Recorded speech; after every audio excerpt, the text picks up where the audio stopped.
ఓం నమః పార్థాయ పతంజలిభ్యః. హరి ఓం. నమస్కారం అండి, స్వాగతం. నమో వహ. రాజన్ గారు నమస్కారం అండి. నమస్కారం అండి అందరికి. 5-2-130 133వ పేజీ రెండవ పుస్తకంలో వయసి పూర్ణాత్.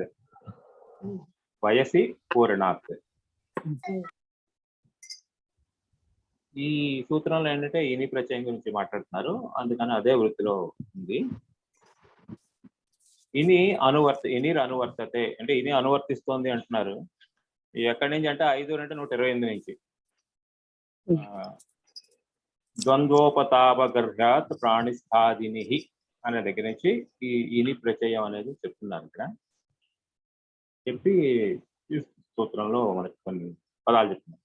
అంటే వయసి పూరణ అంటే ఏదో వయసు గురించి చెప్పే సందర్భంగా ఇంత వయసు ఉంది అని చెప్పడానికి వచ్చే సందర్భంలో ఇక్కడ ఇని ప్రత్యయం వస్తుందని చెప్తున్నారు. ఒకసారి వృత్తి చదివిద్దామండి. ఇనిర్ అనువర్తతే ఇప్పుడు చెప్పుకున్నాం. పూర్ణ ప్రత్యయాంతాత్ ప్రాతిపదికాత్ ఇని ప్రత్యయో భవతి మత్వర్ధే వయసి జ్యోత్యే. అంటే వయస్సు ఎప్పుడైతే చెప్పబడుతుందో అలాంటప్పుడు మత్తు పద్ధంలో ఈ ఇని ప్రత్యయం వస్తుంది అని చెప్తున్నారు. ప్రాతిపదిక అంటే పరంగా ఇని ప్రత్యయం వస్తుంది. అది తర్వాత ఎగ్జాంపుల్ అది.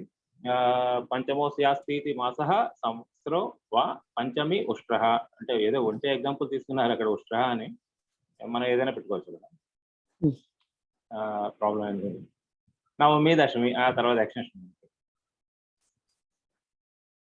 సిద్ధేసతి నియమార్థం వచనం ఇనిరేవ భవతి. ఇని వస్తుందని చెప్తున్నారు అనమాట. అది నా భవతి అంటే ఈ మనకున్న సూత్రం ఉంది కదా, అత ఇని ఠనవ్ అని. ఆ ఇని ఠనవ్లో ఠన్ రాదు, ఇని మాత్రమే వస్తుంది అని చెప్తున్నారు ఇక్కడ. తర్వాత ఒకసారి చూద్దాం అది తెలుగులో.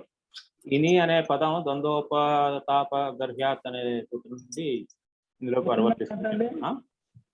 వయస్సు జ్యోతమైనప్పుడే ఇని ప్రత్యయం వస్తుంది. అంటే దేనికైనా వయస్సు ఇన్ని నెలలో ఇన్ని సంవత్సరాలు అని చెప్పేటప్పుడు మాత్రమే దానికంటే పరంగా ఈ ఇని ప్రత్యయం వస్తుందని చెప్తున్నారు.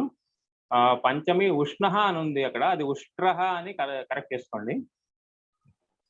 పంచమి ఉష్ట్రః అంటే ఒంటే. పంచమోస్యాతి మాసః సంవత్సరం కానీ మాసం కానీ ఏదైనా అంటే పంచమోస్యాతి సంవత్సరం, పంచమోస్యాతి మాసః ఏదైనా పర్వాలేదు. అలా చెప్పుకుంటే 5వ మాసం లేక సంవత్సరం కలది అనే అర్థంలో పంచమ శబ్దంపై ఇని ప్రత్యయం రాగా పంచమి అనే రూపం ఏర్పడుతుంది. అంటే పంచమ ఇని. ఇందాక మాయావి అలా అయిందో ఇక్కడ పంచమి కూడా అలాగే ఉంది. అలాగే నవమి దశమి రూపాలు కూడా పంచమి నవమి దశమి అనే రూపాలు పుంలింగ ఏకవచన రూపాలు. ఎప్పుడు కూడా పుల్లింగ ఏకవచన రూపాలు ఉంటాయి. అంటే ఇక్కడ ఎందుకు ఇక్కడ ఈ ఇని అని ప్రత్యేకంగా చెప్పారు అనేది కూడా తర్వాత ఇచ్చేశాడు. అత ఇని ఠనం అనే సూత్రం చేత ఇని ప్రత్యయం వస్తుండగా మళ్ళీ ఈ సూత్రం చేత ఇని ప్రత్యయం విధించడం హన్ను ప్రత్యయం రాకుండా ఉండడం కోసం భావించాలి. అది హన్ను బాధిస్తూ కేవలం ఇని మాత్రమే ఇక్కడ వస్తుంది అని చెప్పడానికి ఈ సూత్రంలో వయసు పూర్ణాతలో ఇని మాత్రమే అని చెప్తున్నారు అనమాట. వయస్సు అనే అర్థం జ్యోతింగా ఉన్నప్పుడే ఈ సూత్రం చేత ఇని ప్రత్యయం వస్తుంది. అంటే వయసు మాత్రమే చెప్పాలంటే ఇంకా ఎక్కడైనా ఈ పంచమ ఇలాంటి సూత్రాలు ఏమైనా వస్తే కనుక అక్కడ ఇని రాదు అని చెప్పి ఒక ఎగ్జాంపుల్ ఇచ్చారు.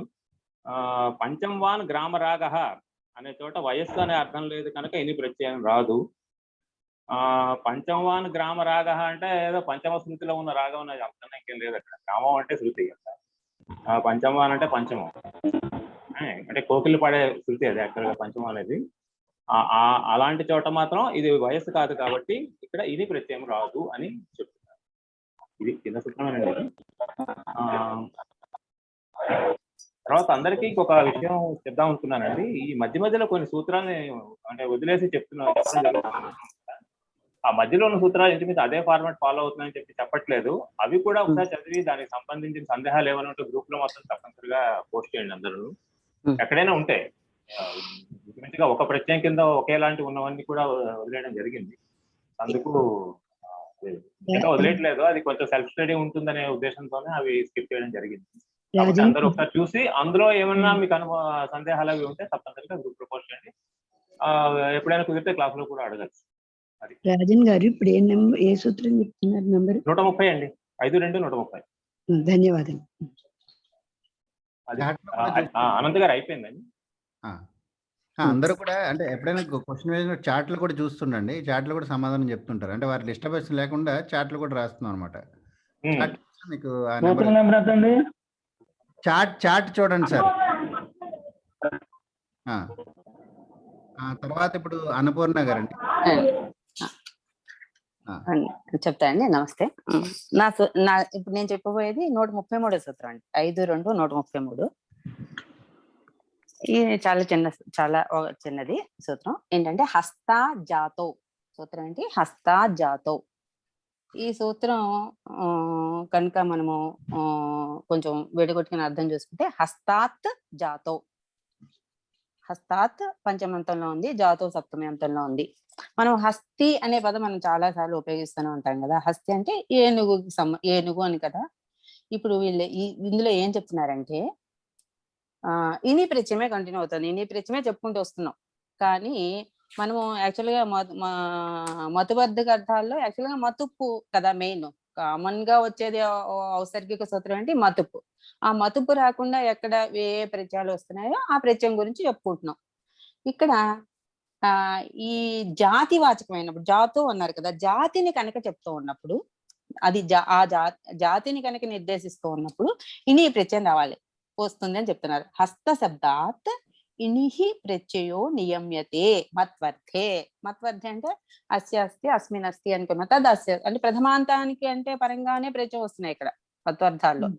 ఇప్పుడు అన్ని అలాగే చూస్తూ ఉన్నాం. ప్రథమాంత ప్రాతిపదిక కంటే పరంగానే ఈ ప్రత్యయాలను వాడుతున్నాం, ఉపయోగిస్తూ ఉన్నాం. సో హస్త శబ్దాత్ ఇనిహి ప్రత్యయో నియమ్యతే మత్వర్ధే. ఈ మత్వర్థంలో ఇని ప్రత్యయం వచ్చింది అని చెప్పారు. తర్వాత సముదాయేన చేత్ జాతిర్ అభిధీయతే.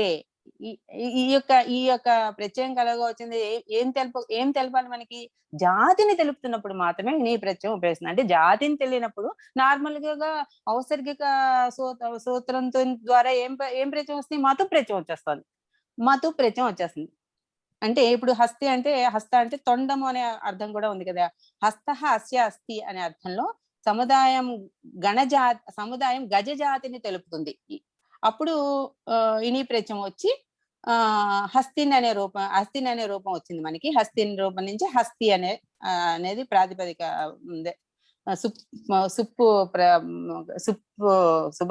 ప్రాతిపదికగా హస్తి అనే రూపం వచ్చింది. ఇది మనకి ఇంతవరకు మనకి తెలుసు. కానీ మనం ఈ సూత్రాలను గుర్తుపెట్టుకోవాలంటే హస్తి అనేది వాడామంటే అది గజానికి సంబంధించే వాడాలి, జాతివాచకంగానే వాడాలి.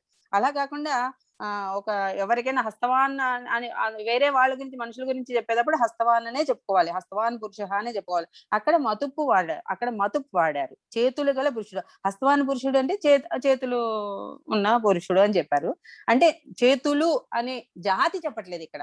జాతి చెప్పకుండా అతనికి ఉన్నాయి అని, ఆయనకు ఉన్నాయి ఆవిడకు ఉన్నాయి అని చెప్పడానికి చెప్పడం మాత్రం మతు ప్రత్యయాన్ని వాడు. జాతి వాచకమైనప్పుడే ఈ సూత్రం చేత ఇని ప్రత్యయం వస్తుందని చెప్పడం వల్ల హస్తవాన్ పురుష అంటే చేతులు గల పురుషుడు అనే చోట జాతి వాచకత్వం లేదు కనుక హస్తవాన్ పురుష అనే ప్రయోగమే ఉంటుంది. హస్త అస్య అస్తి ఇది హస్తి. హస్తి రూపానికి చెప్పగా హస్తినో అది మూడు రూపాలు చెప్పారు. ఏకవచనం, ద్వివచనం, బహువచనం చెప్పారు. హస్తి, హస్తినో, హస్తినః.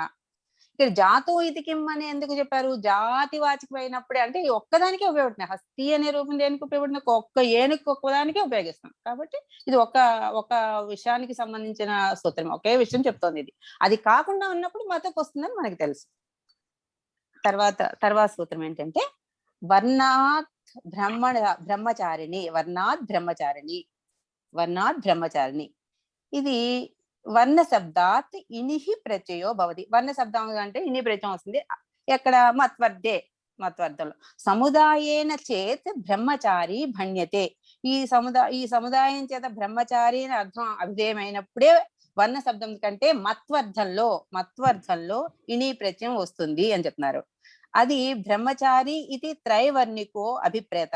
బ్రహ్మచారిణి అంటే కనుక 3 వర్ణాలు ఉన్న 3 వర్ణాలకి లో ఉన్న బ్రహ్మ క్షత్రియ వైశ్యులకు సంబంధించిన వారు బ్రహ్మచారిగా భావింపబడతారట. తర్వాత సహి విద్యా గ్రహణార్థం ఉపనీతో బ్రహ్మచర్యత, అంటే వాళ్ళు ఉపనయనం చేసుకున్న తర్వాత విద్యని అభ్యసించడానికి ఉపనీతుడే ఒక నియమాన్ని ఒక సిస్టమేటిక్ గా లైఫ్ ని లీడ్ చేస్తూ విద్యని నేర్చుకుంటూ ఉంటారు, నియమాన్ని ఆచరిస్తారు. ఉపనీతుడే నియమాన్ని ఆచరిస్తారు, అంటే ఈ విధంగానే ఉండి ఈ విధంగా ఉండి వాళ్ళు విద్య నేర్చుకునేప్పుడు అదే చెప్తారు కదా మనకి, విద్యను గ్రహించడానికి ఉపనీతుడే నియమాన్ని ఆచరిస్తాడని అర్థము. నియమమా సేవతే ఇత్యర్థే, నియమంతో సేవిస్తారు అన్నారు. వర్ణి అనేది రూపం చెప్పి వర్ణినో వర్ణినః. ఇని ప్రత్యయం వచ్చినప్పుడు రూపాలన్నీ కూడా ఆల్రెడీ చెప్తూనే ఉన్నారు కదా. వర్ణ శబ్దానికంటే పరంగా ఇని ప్రత్యయం ఉన్నప్పుడు వర్ణిన్ అనేది ప్రాతిపదిక అవుతుంది, వర్ణి అనేది ప్రథమ ఏకవచన రూపం అవుతుంది. వర్ణినో వర్ణినః. బ్రహ్మచారిణి ఇది కిం, బ్రహ్మచారిణి అనే పదం ఎందుకు వాడారు అని చెప్పినప్పుడు, బ్రహ్మచారి అనే అర్థం లేనప్పుడు, అంటే వాళ్ళు సిస్టమేటిక్ గా చదువుకుంటున్నారు అలా అర్థం అలా కాకుండా మతు ప్రత్యయమే వచ్చి అని ఇని ప్రత్యయం రాదట, మతు ప్రత్యయమే వచ్చి వర్ణవాన్ అనే రూపం ఏర్పడుతుందట. అంటే బ్రహ్మ క్షత్రియ వైశ్యులు మాత్రమే వర్ణులుగా భావింపబడతారు అని చెప్పారండి ఇక్కడ. ఇంతకీ ఏంటంటే వర్ణి అంటే కనుక సిస్టమేటిక్ గా ఒక చదువుకోవడానికి ఉపనయనం చేసుకుని సిస్టమేటిక్ గా ఉన్న ఒక అతను ఆచరిస్తాడు అని చెప్పడానికి వర్ణి అనే శబ్దాన్ని మనము ఇక్కడ ఇని ప్రత్యయం ద్వారా పొందాం. అలా కాకుండా మామూలుగా ఉన్నప్పుడు ఎప్పుడు కూడా వర్ణవాన్ అనే రూపం వస్తుంది. ఎప్పుడు ఇక్కడ మతుపులో ఏంటంటే అన్నిట్లోనూ ఇప్పుడు మనకి మనము కృతులు చదువుకున్నప్పుడు తవ్య నియర్ ఇవన్నీ చదువుకున్నప్పుడు జనరల్ గా అన్ని ధాతువుల కంటే పరంగా వచ్చేసినప్పుడు మత్వర్థంలో జనరల్ సూత్రం ఇది మతుపు అనేది. అలాగే వర్ణవాన్ అనే రూపం వస్తుంది. ఇది కూడా ఒక వర్ణి అనే శబ్దానికి, అక్కడ హస్తి అనే శబ్దానికి ఒక్కదానికోసం ఒక సూత్రం హస్తాజాతో. ఇక్కడ వర్ణి అనే శబ్దం ఎలా వచ్చిందని చెప్పడం వర్ణాత్ బ్రహ్మచారిణి ఈ సూత్రం ద్వారా. నెక్స్ట్ సూత్రం అండి, పుష్కరాదిభ్యో దేశే. పుష్కరాదిభ్యో దేశే, ఇది కొంచెం 2-3 వార్తికాలు ఉన్నాయి ఇందులో. పుష్కర ఇత్యేవం ఆదిభ్య ప్రాతిపదికేభ్య ఇని ప్రత్యయో భవతి సముదాయేన్ చేత్ దేశో అభిధీయతే. సముదాయం చేత ప్రదేశము అనే అర్థము అభిధేయమైనప్పుడే పుష్కర మొదలగు ప్రాతిపదిక, అంటే ఇంకా చాలా ప్రాతిపదికలు మనం పుష్కర అని ఒక ప్రాతిపదిక, పుష్కరాదిభ్యో అన్నారు కదా, ఈ పుష్కర అనే ప్రాతిపదిక నుంచి మనకి ఎగ్జాంపుల్ ఇచ్చారు. ప్రాతిపదికలో ఇని ప్రత్యయం వస్తుంది. అంటే ఇప్పుడు ఇది యాక్చువల్ గా ఇందాక సర్కరాదేశ అవన్నీ చదివిన కూడా దేశం అనేదే అభిధేయం అన్నట్టుగా మనం ఆలోచన నిన్న డిస్కస్ చేసుకున్నాం మొన్న. అలాగే ఇక్కడ కూడా ఇది ఉన్న దేశము అనే అర్థము మనకి తెలుసుకున్నప్పుడే అభిధేయమైనప్పుడే ఈ యొక్క పుష్కర మొదలగు ప్రాతిపదికలకి ఇని ప్రత్యయము వస్తుంది, వాటికంటే పరంగా ఇని ప్రత్యయం వస్తుంది. దాంట్లో ఏం చెప్పారు, పుష్కరాణి అస్మిన్ సంతి, పుష్కరాలు గల ప్రదేశము. పుష్కరాలు అంటే కనుక యాక్చువల్ గా వాటిని మనము పుష్పాలు ఉన్న వాటిని పుష్కరాలు అంటారండి. వాటిని ఒక నీరున్న ప్రదేశంగానే చెప్తూ ఉన్నారు అనే అర్థంలో సముదాయం చేత కొలను అనే అర్థము అభిధేయం అవుతుంది కనుక పుష్కర శబ్దంపై ఇని ప్రత్యయం రాగా పుష్కరిణి రూపం మనం చాలా సార్లు ఉపయోగించుకోవాలి. అది పుష్కరిణి అనే రూపం ఇని ప్రత్యయంతో వస్తుంది. ఈ పుష్కరిణి రూపం ఎట్లా ఉపయోగించుకున్నాం, పుష్కరాలు ఉన్న స్థలము, పుష్కరము ఉన్న స్థలము అనే అర్థంలోనే పుష్కరిణి అనే రూపం. అంటే కొలనని ఇచ్చారండి. అవునండి, పుష్కరాన్ని జలం అని అర్థం, పుష్కరం అంటే జలం అని అర్థం ఉందండి, రాసుకుంటాను. ఓకే అండి, ఓకే. ఇక్కడైతే కొలని ఇచ్చారు, అదొకటే చూసాను నేను. జలము పుష్కరం కాదు, పుష్కరిణి. పుష్కరం అంటే కొలనే, జలం అని అర్థం. ఓకే అండి, ఓకే. పుష్కరాణి అనే రూపం పుష్కరిణి అవుతుంది. దాని నుంచి పుష్కరిణి అనే రూపం వస్తుంది. ప్రాతిపదిక ఏమవుతుంది, పుష్కరిన్ అనేది ప్రాతిపదిక అవుతుంది. తర్వాత ప్రదేశం అనే అర్థం ఉన్నప్పుడే ఇని ప్రత్యయం వస్తుంది చెప్పడం వల్ల పుష్కరవాన్ హస్తి, పుష్కరాలు గల అంటే ఏనుగుని ఇక్కడ చెప్పారు కాబట్టి ఇక్కడ ఇలాంటి చోట ఇని ప్రత్యయం రాదు. పుష్కరవాన్ అని వచ్చింది,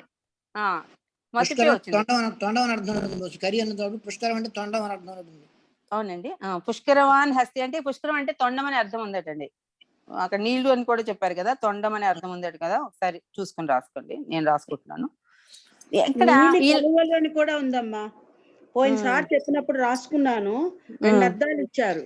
నీలి కలువలు ఇచ్చారు, తొండములు కూడా ట్రంక్ రెండు ఉమ్. ఇచ్చారు. ఒకటి ఏంటంటే ఇది దీనికన్నా మనం యాక్చువల్ గా ఏం గుర్తుపెట్టుకోవాలి, ఇది ఉన్న ప్రదేశము అని అన్నప్పుడు మాత్రమే ఇని వాడుకోవాలి. పర్టికులర్ గా ఇది ఒక మనుషులకి అలాంటి వాటికి సంబంధించేసి మనం ఇది వాళ్ళకు ఉంది, ఇది ఉంది అంటే మన అర్థాన్ని బట్టి చెప్తున్నాను నేను. అంటే తొండమనే అర్థం కూడా చెప్పుకుంటున్నాం కదా ఇక్కడ. అలా ఉన్నప్పుడు మాత్రం మనము ఇని ప్రత్యయం వాడుకోకూడదు, మతు ప్రత్యయమే వాడుకోవాలి. అర్థమైంది కదండి. తర్వాత వార్తికం.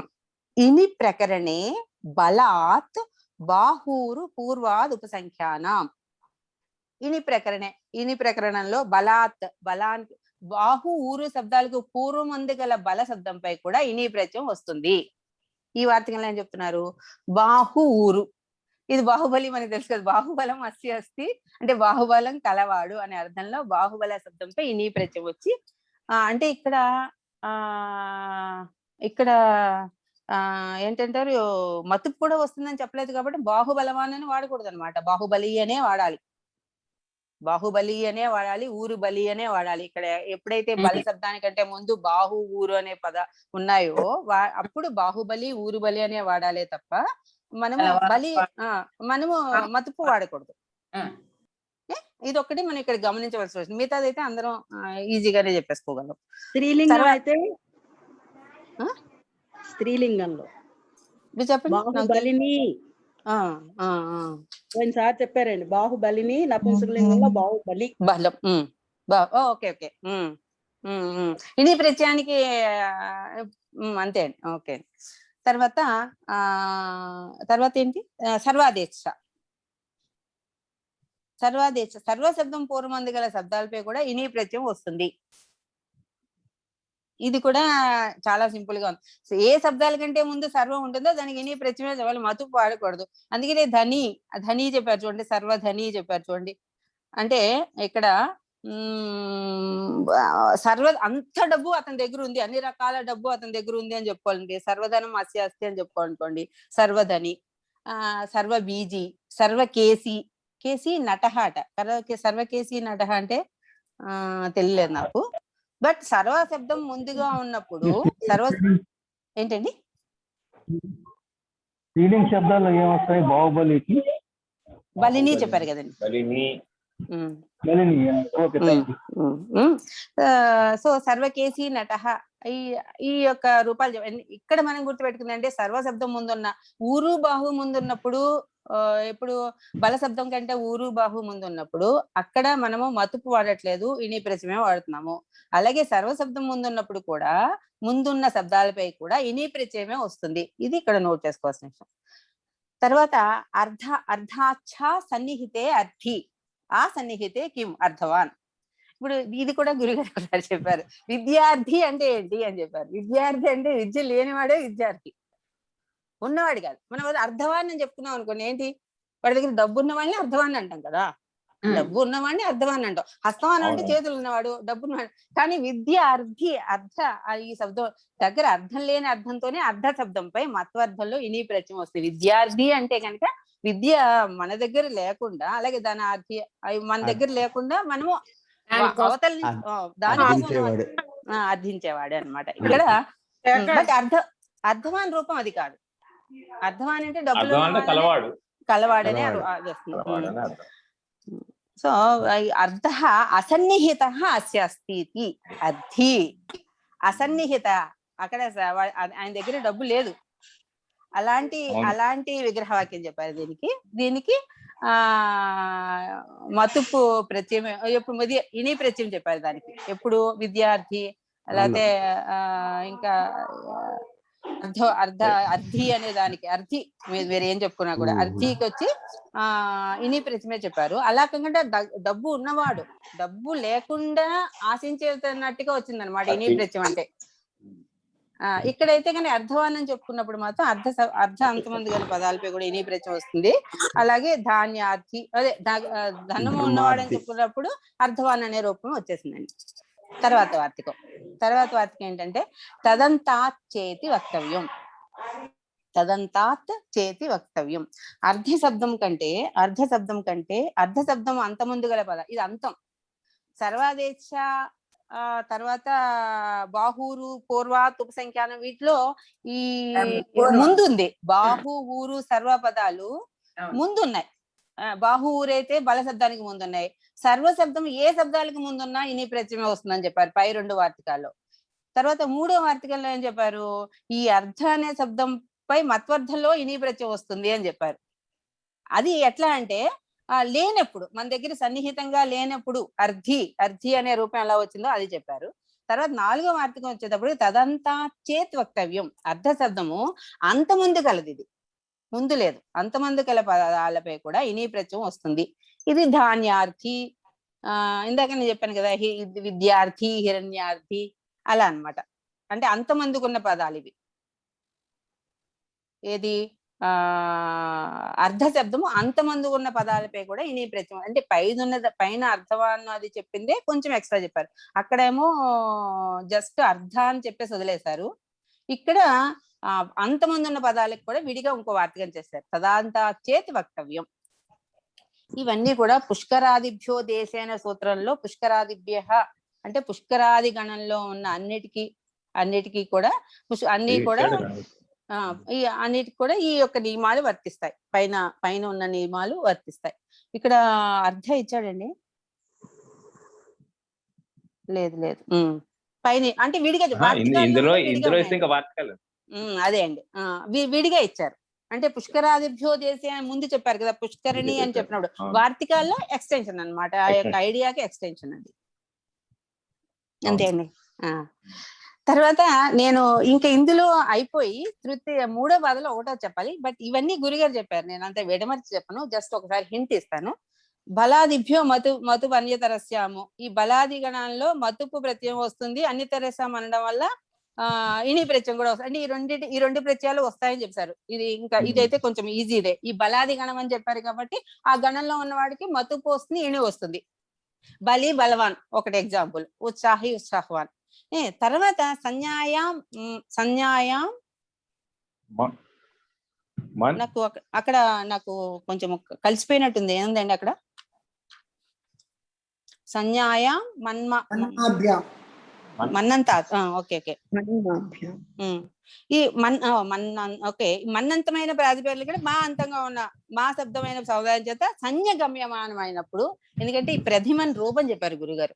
ఇది అందరూ కూడా ఒకసారి, ఎందుకంటే ఆయన చెప్పింది ఒక ఇంట్రెస్టింగ్ గా చెప్తారు కాబట్టి సూత్రం ప్రకారం చెప్పలే. బట్ ఈ ప్రతిమన్ రూపం ఎలా వచ్చింది, దామన్ శబ్దంలో దామిని రూపం ఎలా వచ్చింది అనేది గురుగారు చాలా బాగా చెప్పారు. ఇందులో కూడా ఉంది ఆల్రెడీ, దాన్ని ఒకసారి గమనించండి.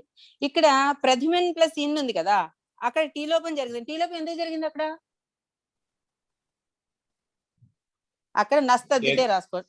నస్తద్దితే అది అంటే నేను చెప్పేది మన్నంత ప్రాతిపదిక పైన మా శబ్దాంతం పైన సముదాయం చేత సంజ్ఞ సంజ్ఞ అవ్వాలి. అక్కడ ఒక పేరు తెలియాలి. సంజ్ఞ గమ్యమానమైనప్పుడే మత్వర్థంలో ఇని ప్రత్యయం సంజ్ఞ దామిని, ప్రతిమని అనేవి ఒక సంజ్ఞలుగా ఒక పేర్లుగా ఉన్నాయి కాబట్టి అక్కడ మనకి ఇని ప్రత్యయం వచ్చింది. ఇని ప్రత్యయం ఇక్కడ దామిని రూపాల దగ్గర టీ లోపం జరిగినప్పుడు నస్తద్దితే ఆ సూత్రం చేత అన్నికి లోపం వచ్చింది. అది మాత్రం మీరు గుర్తుపెట్టుకోవాలి. అయిపోయిందండి. నెక్స్ట్ దానికి వెళ్తే ఇది చాలా సేపు చెప్పారు, ఒక క్లాస్ అంతా చెప్పారు ఈ సూత్రం. ఇది నేను చెప్పలేండి. కం సంభాభ్యాం సంభ్యాం వా భా యు స్థీ తూ తా యసహ. ఇప్పుడు 2 పదాలు చెప్పారు అక్కడ. కమ్ము సమ్ము అనే మకారాంత శబ్దాలు. కమ్ము సమ్ము అనేవి మకారాంత శబ్దాలు. వాటికి పరంగా బా భా యు స్థీ తూ తా యస్ ఈ యొక్క ఈ యొక్క ప్రత్యయాలు వచ్చాయి. ఎన్ని ప్రత్యయాలు వచ్చాయి? 1 2 3 4 5 6 7 ప్రత్యయాలు వచ్చాయి. ఈ 7 ప్రత్యయాలు కూడా ఎవరికి వాళ్ళు రాసుకోండి. ఇందులో యాక్చువల్ గా ఇది రాసుకోవడం వల్ల మనకి సంధి సూత్రాల్లో ఈ ఏంటి మోనుస్వారహ, నశ్చ పదాంతస్య చలి, వా పదాంతస్య, ఇవన్నీ కూడా వస్తాయి. మనకి అంటే రాయండి. ఇవన్నీ రాసుకుంటే అసలు చాలా ఇది వస్తుంది. నేను చెప్పట్లేదండి, ఎవరికి వాళ్ళు రాసుకుంటే మనకి ఒకసారి 5-6 సంధి సూత్రాలు రివిజన్ అయిపోతుందండి ఇందులో.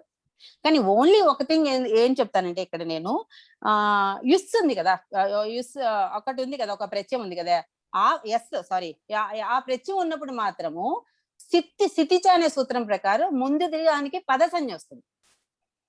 మనము ఆ యొక్క రూపాన్ని సిద్ధి చేసుకున్నప్పుడు పదసంజ్ఞ వచ్చినప్పుడు ఎస్యచిత ఇవన్నీ రావు కదా. అర్థమవుతుందండి కదా. అంటే నార్మల్ గా ఒక్క ప్రత్యయానికి మిగతా ప్రత్యయాలన్నీ హాయిగా చేసేసుకోవచ్చు మనకి.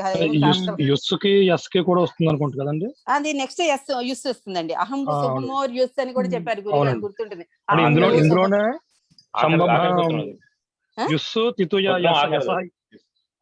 ఇందులో కూడా యుస్సు యసహ కూడా ఇందులోనే ఉన్నాయి రెండు. యుస్ కూడా ఉందా? యుస్సు తీ కదా, యుస్సు తీ తూ తా యసహ. ఓన్లీ ఆ యస్ ను యుస్సు ప్రత్యయాలు వచ్చినప్పుడు మాత్రం ముందుది పదసంజ్ఞ అవుతుంది అనుకుని చేసుకోండి. ఇది నేను చెప్పేమంటే చెప్పగలను, ఎందుకంటే గురువు గారు చెప్పి నోట్స్ ఓపెన్ చేసి పెట్టుకున్నాను. కానీ ఎవరికి వాళ్ళు చేసుకుంటే 5-6 సూత్రాలు ఉంటాయండి, చక్కగా ఉంటుంది. ఎందుకంటే మనం ఒకసారి ఒక 5-6 సంధి సూత్రాలు, బట్ ఎక్కడ ఉంటాయో చెప్పేస్తున్నాను. మోను సారహ అన్నా అవే సూత్రాలు అంతగా. చెప్పండి ఏంటండి పాత వీడియో ఎక్కడ ఒక దగ్గర ఒక క్లాస్ అంతా తీసుకున్నాను. మీరు ఇది చెయ్యాలండి, పాత వీడియో చూసి చెప్పకూడదు. ఇది మీకు హోంవర్క్. అది మీరు 5 నిమిషాల్లో పెట్టాలి, మీరు ఒక్కరే. 2 సూత్రాలు అన్ని మోను స్వర 3:23 వా పదాంతస్య. గురువు గారు ఇప్పుడు చాలా అర్థమయ్యేటట్టుగా చాలా క్రమంగా చెప్పారు, చాలా బాగా చెప్పారండి. ఇది చెప్పాం. అందువల్ల అపదాంత స్థితి ఉందనుకోండి, అప్పుడు మకారం అయిపోయి నచ్చ పదాంతస్య జలితో అనుస్వారం అవ్వాలి. అపదాంతమైనప్పుడు, పదాంతమైనప్పుడు ఏమవుతుంది? పదాంతమైనప్పుడు మోనుస్వర కదా, వా పదాంతస్య మోనుస్వర వస్తాయి. తర్వాత ఏ వీడియోలో ఉందమ్మా, కనీసం వీడియో నెంబర్ చేస్తే మేము కాపీ కొట్టుకుంటాం. నేను చెప్తానండి. 5-2-128 నుంచి చివరి వరకు 21-22 వీడియోలండి. అబ్బా అంటే అయిపోయింది. రాసుకున్నాను నేను ఇక్కడ. Very good.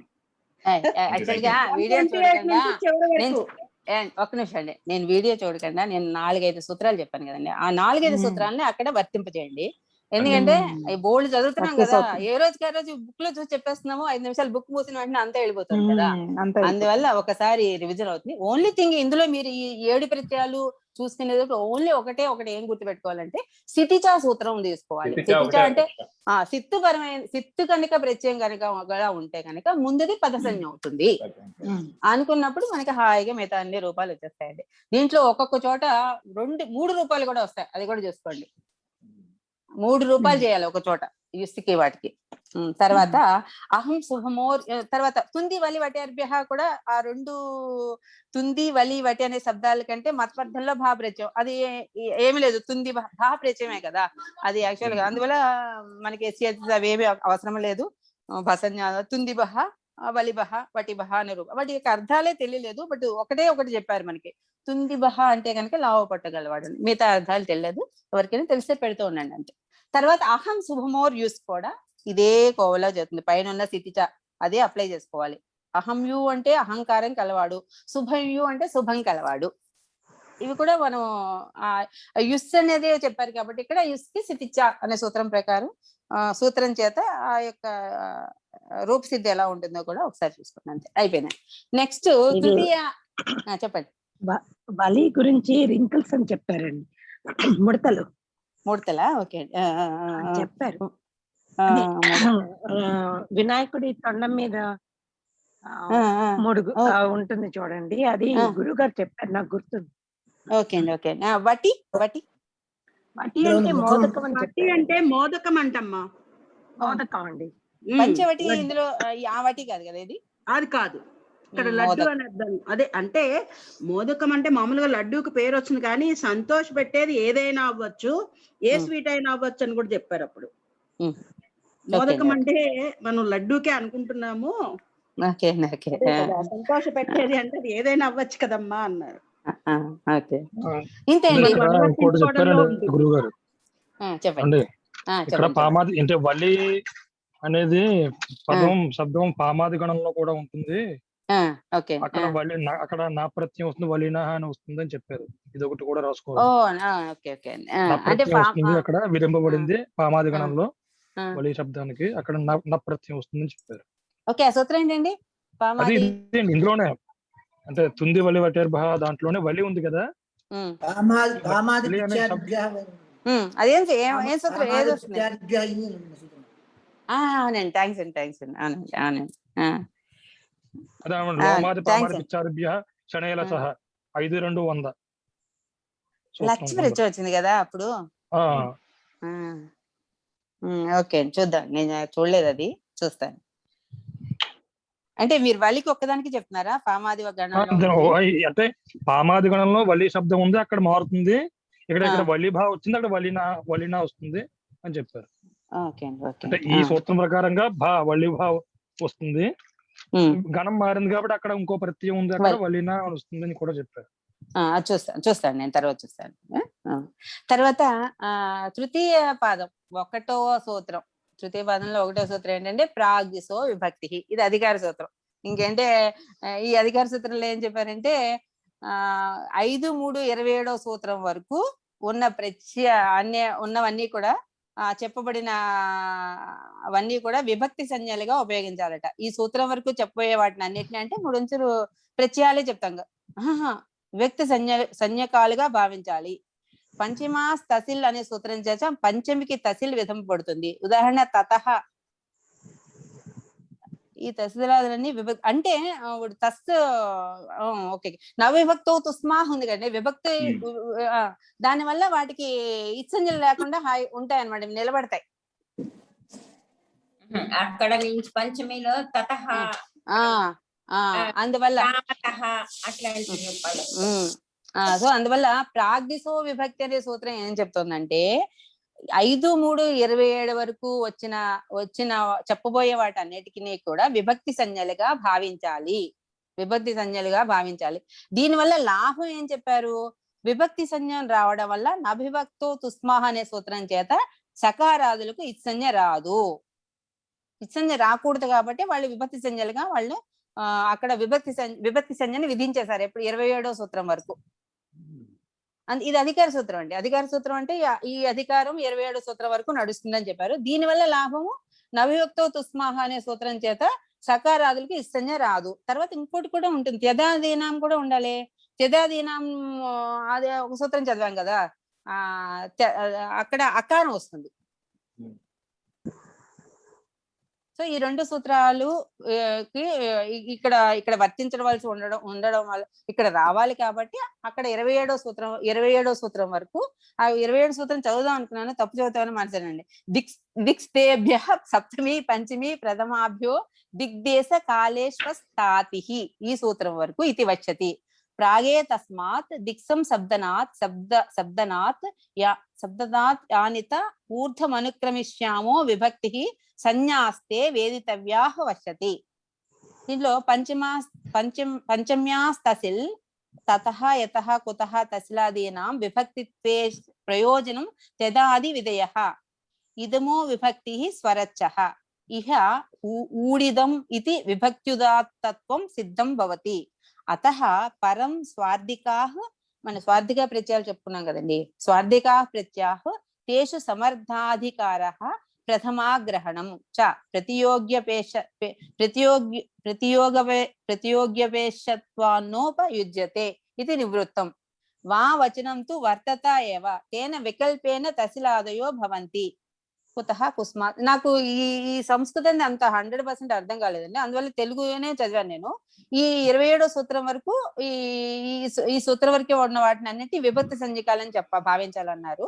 పంచమాస్ తసిల్ అనే సూత్రం చేత పంచమికి తసిల్ విధింపబడుతుంది.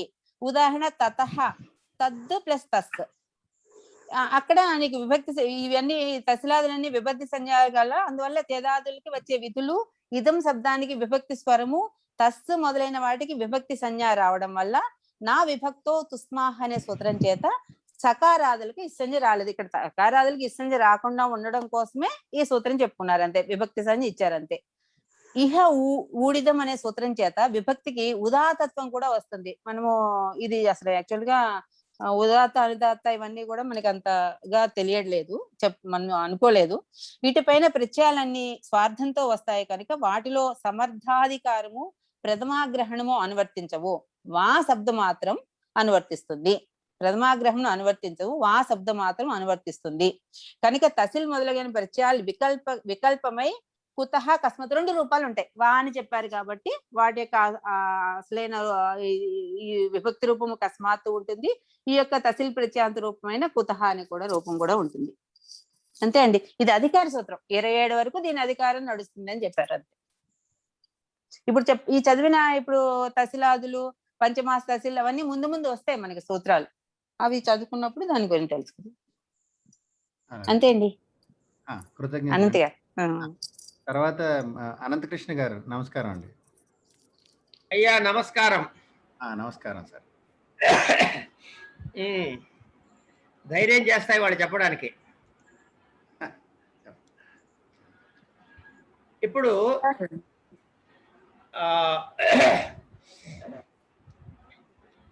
ఎన్నో సూత్రం చెప్పండి అనంతకృష్ణ గారు. నేనేం చెప్పను, 5, 3 ఒకటే చెప్తా ఫస్ట్ కాసేపు. మళ్ళీ అదే చెప్తారా? సరే సరే. అక్కడి నుంచి చెప్తాండి, అన్ని చెప్తా, సూత్ర సంఖ్య చెప్తా మాస్టర్. అలాగే 5, 3, 1 సూత్రం ఇప్పుడు మనకు అన్నపూర్ణం గారు చెప్పారు. ఇందులో వారు ఏం చెప్పారు? ఈ సూత్రం అధికారం 5, 3, 26 వరకు ఉంటుంది, 27 నుంచి ఉండదు. బానే ఉంది. ఇక్కడ వీటికి విభక్తి సంజ్ఞ వస్తుంది అని చెప్పారు. దేనికి విభక్తి సంజ్ఞ వస్తుంది అంటే మనం ప్రత్యయాలు చెప్పుకుంటాం కాబట్టి ఆ చెప్పబోయే ప్రత్యయాలకండి అంటారు. అధికార సూత్రం కాబట్టి ఇక్కడ ప్రత్యయాలు ఏం చెప్పలేదు, కానీ ఈ మధ్యలో చెప్పబడిన ఏ ప్రత్యయమైనా విభక్తి సంజ్ఞకమే, విభక్తి ప్రత్యయము కింద పరిగణించాలి. విభక్తి ప్రత్యయము కింద పరిగణించటం ఎందుకు అన్నది తర్వాత ప్రశ్న వేస్తే వారు చెప్పారు మనకి ఏంటి, నా విభక్తౌ తుస్మాహ్ అని. అంతేకాకుండా హలంత్యం అనే ఇంకో సూత్రం ద్వారా కూడా ఇత్సంజ్ఞలు అయ్యే అవకాశాలు ఉన్నాయా లేదా? చివరిన హల్లుంటే, ప్రత్యయం చివరిన హల్లుంటే పోతుంది కదా, అక్కడ ఇత్సంజ్ఞ అవుతుంది కదా, పోతుందండి. అలా పోకుండా వాటిని కూడా నిలపటానికని ఈ సంజ్ఞ చెప్పడం జరిగింది. అదే కాకుండా ఇంకొకటి ఉంది. ఇప్పుడు ఉదాహరణకి మనకి కిమహ కహ అనే ఒక సూత్రం ఉంది.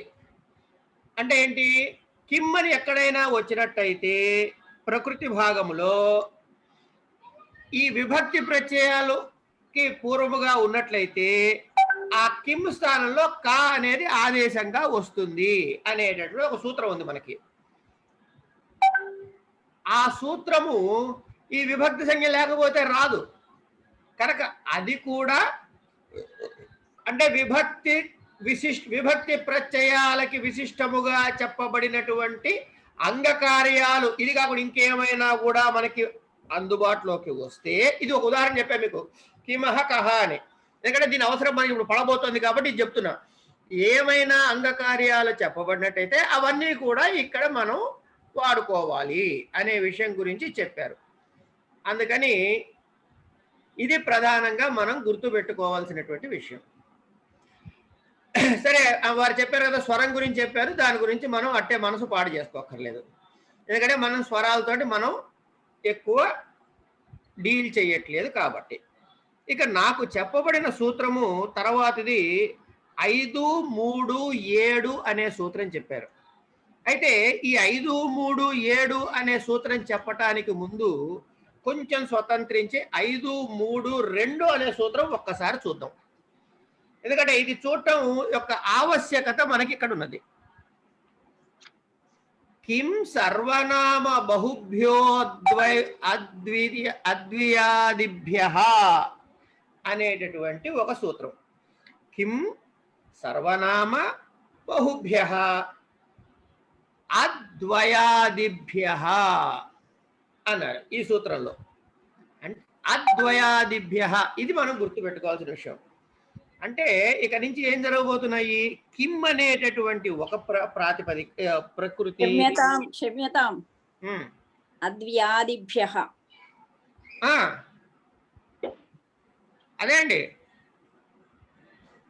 అద్వ్యాదిభ్యనే అన్న వ్యకారం కూడా అద్వ్యాదిభ్య. వారు అన్నట్టుగా అనండి అంది అందరూ. కిం సర్వనామ బహుభ్య అంటే కిం ఒకటి, సర్వనామములు అన్నీ, బహు బహు అనేటటువంటి శబ్దం. సర్వనామాలు ఏమిటి? మనకి సర్వాది గణం అని ఒక గణం ఉంది. అందులో ఇచ్చినవన్నీ సర్వనామాలని మనకి వేరే సూత్రంలో చదువుకున్నాం ఆల్రెడీ. కనుక ఇప్పుడు ఒక్కసారి సర్వాది గణాన్ని ఒక్కసారి పైకి చదువుతా. చదవనండి వద్దా? చదవండి సార్, చదవండి. చెప్పండి సార్, చెప్పండి. సర్వ, విశ్వ, ఉభ, ఉభయ, డతర, డతమ, అన్య, అన్యతర, ఇతర, త్వత్, త్వ, నేమ, సమ, సిమ, పూర్వ, పరావర, దక్షిణోత్తర, పరాదరాణి, వ్యవస్థాయామ, సంజ్ఞాయాం, స్వమజ్ఞాతిదనాఖ్యాయాం, అంతరం బహిర్యోగోపసంవ్యానయో అయిన తర్వాత ఇక్కడి నుంచి జాగ్రత్తగా రండి. త్యద్దు, తద్దు, యద్దు, ఏతద్దు, ఇదము, అదస్సు, ఏక. ఇక్కడ ఒక్క నిమిషం ఆగి తర్వాత చూడండి. ద్వి, యుష్మద్, అస్మద్, భవతు, కిం. అంటే ఈ ఏక తర్వాత ఉన్నవి ఏమిటి? ద్వి, యుష్మద్, అస్మద్, భవతు, కిం అనేటటువంటి 1 2 3 4 5. ఈ 5టిని పరిహరించదలుచుకున్నాడు ఈ సర్వనామ అనే లిస్టులోంచి. కనుక అక్కడ ఏం చెప్పారు? ద్వ్యాదిభ్య అన్నారు. అంటే ద్వి ఆదిభ్య, ద్వి నుంచి మొదలైన ఏమిటనే ద్వి నుంచి మొదలైనవి అంటే ఇందులో ఈ గణంలో ద్వి, యుష్మద్, అస్మద్, భవతు, కిమ్ము ఈ 5టిని పరిహరించారు. ఇది వద్దు అన్నారు. మరి ఇందులో ఈ 5టిలో చివరిన ఉన్నది ఏమిటి? కిమ్ ఉంది. కానీ ఆయనకి కిమ్ము కావాలి, అందుకని కిమ్ము తెచ్చి ముందు పెట్టుకుంటారు. అంచేత సర్వనామా అని గ్రూపు చెప్పేసి అందులోంచి ద్వి తర్వాత ఉన్నవన్నీ తీసేసి దానిలో ఉన్న కిమ్ము కావాలి కానీ దాన్ని కూడా తెచ్చి ముందు పెట్టుకుని బహు అనేది కూడా కావాలి కానీ బహు అని పెట్టుకున్నారు. ఇది గుర్తు పెట్టుకోవాల్సినటువంటి సూత్రం. అంతే. ఈ సూత్రంలో చెప్పదలుచుకున్న అంశం ఇంతవరకే. ఎందుకంటే సర్వాదీని, సర్వనామాని అనే ఒక మనం చెప్పుకున్నాం కదా లోగడ. మనము లోగడ చెప్పుకున్నాం సర్వాదీని, సర్వనామాని అని. ఆ సూత్రం ప్రకారం సర్వనామాలు అన్నీ వస్తూ ఏవి ఇది కాక అనేటువంటి పరిహారం చెప్పారు. ఇది అయిన తర్వాత ఇది గుర్తెందుకు పెట్టుకోవాలంటే ఈ పదములు తర్వాతి సూత్రముల్లోకి అనువర్తిస్తున్నాయి కనుక అనువర్తించేటప్పుడు మళ్ళీ కన్ఫ్యూజన్ లేకుండా ఉండటం కోసమని ఇది ఒకసారి చెప్పడం జరిగింది. ఇక దీని తర్వాత ఇప్పుడు మనం 5, 3, 7కి వెళ్ళిపోదాం డైరెక్ట్గా. పంచమ్యాస్తసిల్, పంచమ్యాస్తసిల్, పంచమ్యాహ తసిల్. ఇప్పుడు ధర్మం ప్రకారం ఏం కావాలి? తసిల్ అనే ప్రచయంలో మనకి తస్ అని మిగులుతుంది. తస్సు మిగిలిన తర్వాత ఈ సకారం పోవాలి కానీ దాన్ని ఆపుకోవాలి. అందుకనే మొదటి సూత్రంలో మనకి దీనికి విభక్తి సంజ్ఞ చెప్పడం జరిగింది. ఇక్కడ ఏమేం పదాలు ఉన్నాయండి మన దగ్గర అంటే ఇందాక చెప్పుకున్నట్టు కిమ్ము, సర్వనామ, బహుభ్య, అద్వ్యాదిభ్య అనే 2 పదములు అనువృత్తిగా వస్తున్నాయి. అంటే ఈ తసిల్ ప్రత్యయం దేనికి మనం అప్లై చేయొచ్చు అంటే కిమ్ముకి, సర్వనామ శబ్దంలోని అన్నిటికీ, ఇవి కాక బహు శబ్దానికి. ఇక కిమ్ శబ్దం ఒకటి చూసి ఉదాహరణ చెప్పుకుంటే మిగతావన్నీ వచ్చినట్టే. కిమ్ అన్నాము. కిమ్కి పంచమి రూపం ఏమిటి? పంచమ్యంత రూపం ఏమిటి? కస్మాత్. ఇవి ఏ ప్రత్యయాలు చెప్పుకుంటున్నాం మనము? తద్ధిత ప్రత్యయాలు కదండి చెప్పుకుంటున్నాం అండి. తద్ధిత ప్రత్యయాలేనా?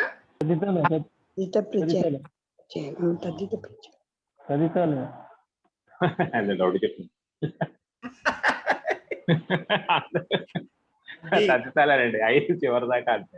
అది లాయర్ కదా కన్ఫ్యూజ్ చేస్తుంటారు మీరు అవ్వకూడదు. అదే మీరు కాదు ప్రచారం కానీ దీనికి విభక్తి సంజ్ఞ కూడా విధించుకున్నాడు అని చెబుతాం అంతే. అంచేత ఇది సరే. తద్ధితలు అంటే ఏమిటి? వికల్పంగానే వస్తాయి. ఆ రూపమైనా వాడచ్చు, ఈ రూపమైనా వాడచ్చు. కనుక మనము కిమ్ అనడానికి కస్మాత్ అంటాం కదా, కస్మాత్ అని అన్నా వాడేసుకోవచ్చు డైరెక్ట్ గా, ఇబ్బంది లేదు. లేదనుకోండి ఈ కస్మాత్కి తసిల్ ప్రత్యయం చేయొచ్చు. చేస్తే ఏమవుతుంది, కస్మాత్ అంటే కిమ్ము ప్లస్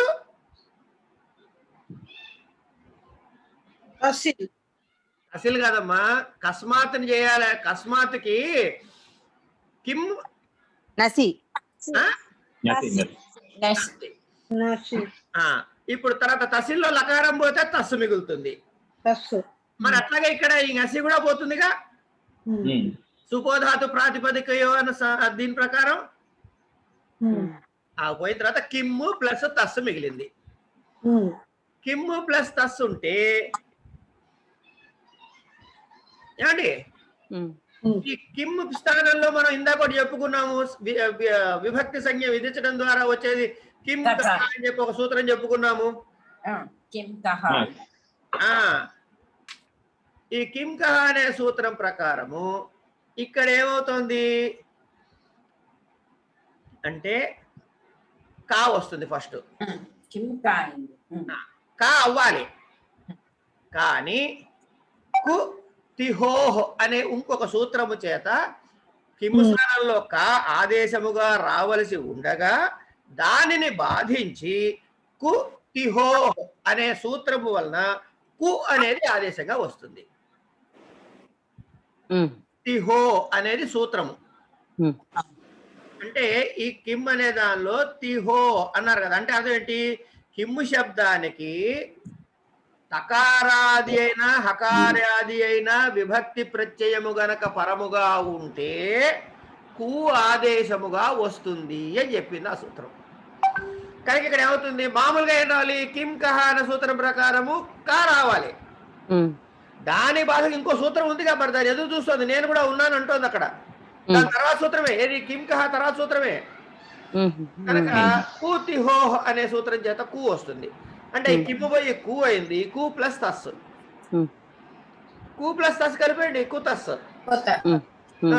అప్పుడు ఏమైంది, ఆ తస్ అని శివర్ణ కనబడుతుంది మీకు సకారం, సజుషోరుహు వచ్చి కూర్చుంటుంది. కూర్చోగానే ఏమవుతుంది అక్కడ, తర్వాత అది కూర్చోగానే కూతారు అవుతుంది. మళ్ళీ ఈ సంఖ్యలు అన్ని పోయిన తర్వాత కర అవసానయోర్ విసర్జనీయ అనే చేత కూతహ అనే రూపం ఏర్పడిపోయింది. ఈ విధంగా పంచమ్యా తసిల్ అన్నప్పుడు మీరు కుతహ అని వాడచ్చు, లేకపోతే ఏం వాడచ్చు, కస్మాత్ అని కూడా చెప్పచ్చు. మీరు కస్మాత్ అన్నా మాకు అభ్యంతరం లేదు, కుతహ అన్నా అభ్యంతరం లేదు. ఇట్లా మిగతా రూపాలు కూడా ఏవేవైతే ఉన్నాయో సర్వతః, విశ్వతః, ఉభయతః, తతః, అన్నతః, పూర్వతః అని ఆ సర్వాది గణములో ఉన్న అన్నిటికీ కూడా చేసుకోవచ్చు. ఆ 4 వదిలేసి ఆ 5 వదిలేసి ఆ ఒకటోది తెచ్చి ముందు పెట్టుకున్నాం కాబట్టి ఆ 4 వదులుతున్నాం.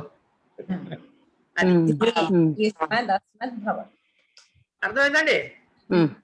ఇది ఈ సూత్రం యొక్క తాత్పర్యం నాకు తెలిసిన కాస్తలో. తర్వాత 5, 3, 10 ఇంకోటి అండి, ఇందులో స్త్రీలింగము పుల్లింగానికి ఇదే వాడతారు, అది కూడా చెప్పుకోవాలి కదా. ఏకవచనం, ద్వివచనం, బహువచనానికి కూడా అదే వస్తుంది. ఇంకా తర్వాత చెబుతా. ఓకే అండి, అంటే మీరు సూత్రం మారిపోతున్నారండి. దాచిపెట్టే పాఠం మారదు. ఏమీ ఉండదండి. వస్తున్నా ప్రశ్న వేస్తా, ఈ సప్తమ్యా అయిన తర్వాత చెప్దామని ఆపా. ఓకే అండి, వెరీ గుడ్. సారీ అండి, ఇంకా అలా ఆ మాట దయచేసి అడగండి. ఇప్పుడు చదువుకున్న సూత్రం ఏంటండి, పంచమ్యాస్తసిల్.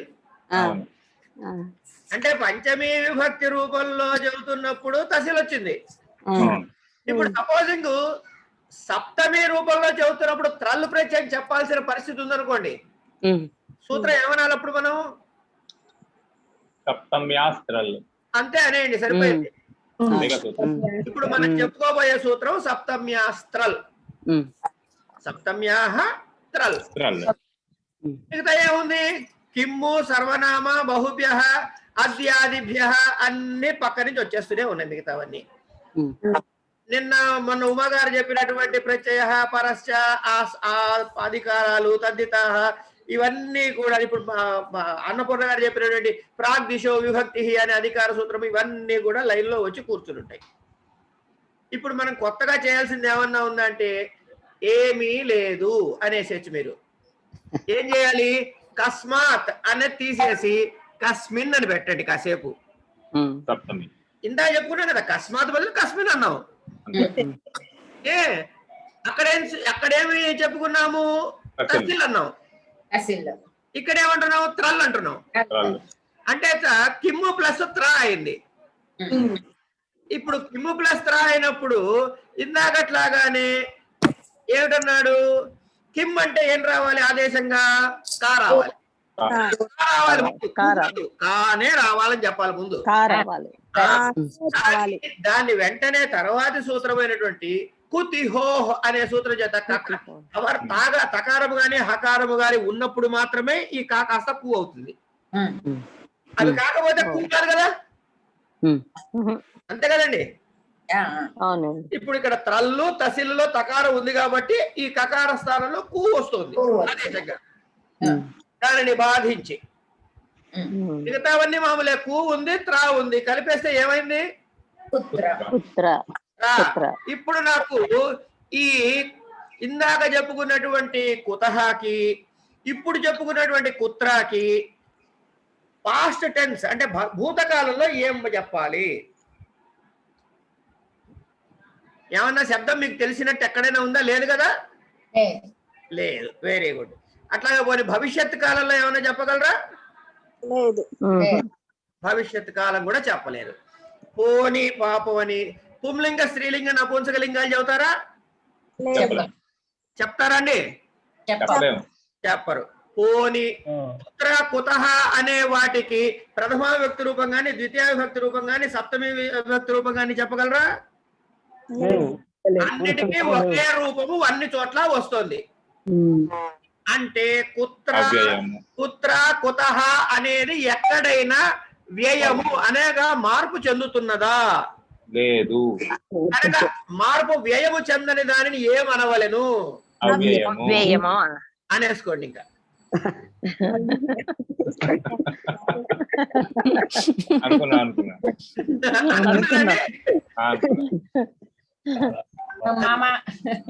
బాగా చెప్పారు మాస్టర్. అభినందనలు, బాగా చెప్పారు. థ్యాంక్ యూ తల్లి, థ్యాంక్ యూ తల్లి, ధన్యవాదాలమ్మా. ఆయన ఎప్పుడు బాగానే చెప్తారండి, ఇప్పుడేంటి? అలా కాదండి, ఈ మధ్యలో మేము బాగా వింటున్నాం. అది మేము ఫస్ట్ అంతా బాగా విన్నాంలేండి, అందుకని మాకు తెలుసు. అదే మీరు సీనియర్లు. చాలా సంతోషం అమ్మా. తర్వాత ఏమంటున్నారు? 5-3-15 సూత్రంలోకి వెళ్ళిపోదాం. 5-3-15 సూత్రం. ఇప్పుడు మనకి సర్వాది గణం చదువుకున్నాం కదా. ఈ సర్వాది గణం అంటే గుర్తు ఉండకపోతే నష్టమేం లేదమ్మా, అన్ని గుర్తుండాలన్న సూత్రం ఏమీ లేదు. సర్వాది గణములో సర్వ అనే శబ్దం ఉందా లేదా? ఉందండి. ఉంది. ఏక అనేది ఉందా లేదా? ఉంది. ఉంది ఉంది చెప్పేస్తున్నా నేను. అన్య ఉంది. కిమ్ ఉంది.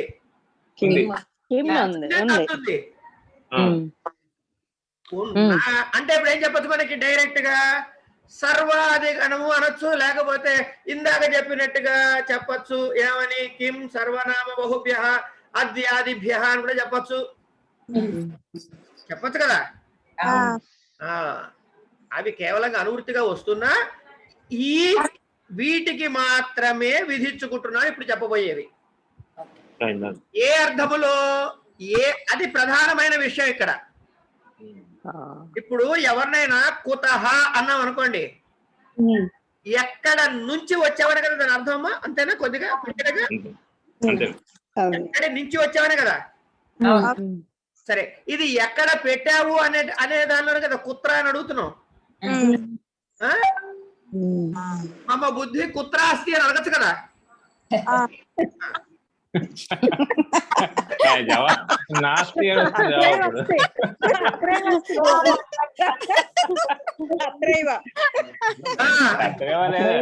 కుత్రాపి నాస్తి చెప్తున్నారు ఆయన.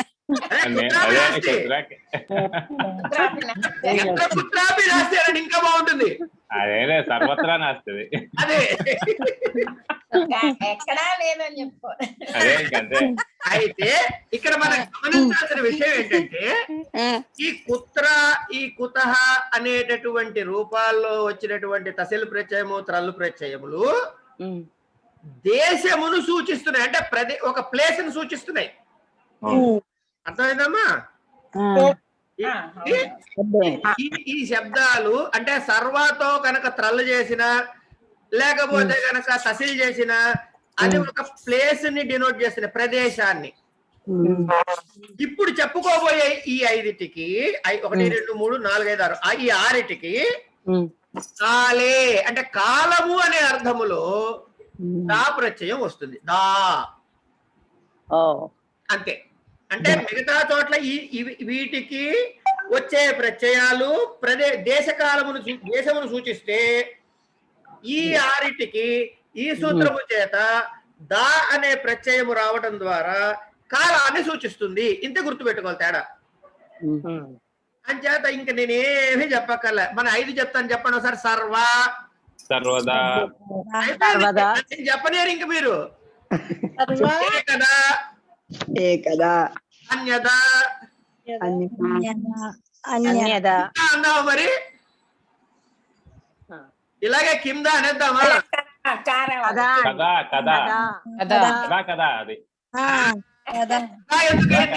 ఎందుకు కాలేదు? అక్కడ తకారం కాబట్టి మాత్రమే వచ్చింది. అంతే. యదా అంతే. ఇవన్నీ వచ్చేసాయి. ఈ ప్రకారంగా ఇవి దేనికి సూచిస్తున్నాయి? దకారం దా వచ్చినప్పుడు దేనికని చెప్పుకున్నామమ్మా? ఒక్కసారి అది గుర్తు పెట్టుకుంటే చాలు, ఇంకేం అక్కడ. కాలానికి. మిగతా వచ్చిన ప్రత్యయాలు దేనికి? దేశానికి. ఇప్పుడు ఇంకొక చిన్న ప్రయత్నం చేద్దాం. ఏంటది అంటే ఊరికే మనం ఈ సమయం ఏమిటి అన్నది మీకు తెలీదు, నాకు తెలీదమ్మా. కొంతమంది తెల్లవారుదాం 2 నుంచి రేపు ఇవాళ రాత్రి సాయంత్రం సూర్యోదయం వరకు అని కొంతమంది అంటారు. ఇంగ్లీష్ లెక్కల వాళ్ళ ప్రకారం చేస్తే నిన్న అర్ధరాత్రి 12 నుంచి రేపు ఇవాళ అర్ధరాత్రి 12 వరకు అంటారు. ఏది ఏమన్నప్పటికీ అద్య అని సూచించేందుకు కొంత కాల పరిమాణం ఉందా లేదా? ఉంది. అది ఏ కాలమైనా కానీ 12 గంటల 24 గంటల 35 గంటల నాకు చెప్పద్దు. ఒక కాల పరిమాణం అద్య అంటున్నాం. ఈ కాలముకు సంబంధించింది అద్యతన. దీనికి సంబంధించనిది ఏమనాలి? అనద్యతన. అంటే అలాంటి అనద్యతనే హ్రిల్ అన్యతరస్యాం అన్నది సూత్రం. సూత్రం అండి. అనద్యతనే 21వ సూత్రం అమ్మా. అంటే చెప్తున్నారనుకో ఏదమ్మా? మీరు ఏదో చెప్తున్నారని వింటున్నాం. అదే మామూలుగా చెప్తున్నారు. అదే అనంతకృష్ణ గారి స్పెషాలిటీ. అదే అండి. తీసామండి. తీసారమ్మా? తీసాను. తీసేస్తే ఇంకా నేను చెప్పేది ఏం లేదు, అయిపోయింది. చెప్పండి.